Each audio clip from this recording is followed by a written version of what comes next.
You may feel like you're the only one living this pain, but you're not.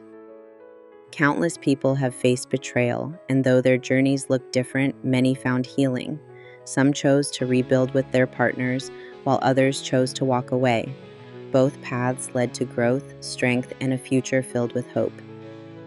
Isolation is common after infidelity. It makes you feel like no one could possibly understand. But community exists, and connecting with others who've been there can be life-changing.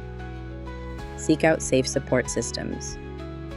This may be a trusted therapist, a support group, or even an online community where people share their journeys.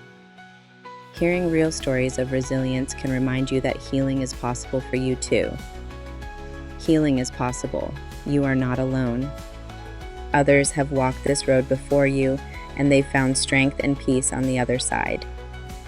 Tomorrow, on day 30, we'll close with your final message of strength.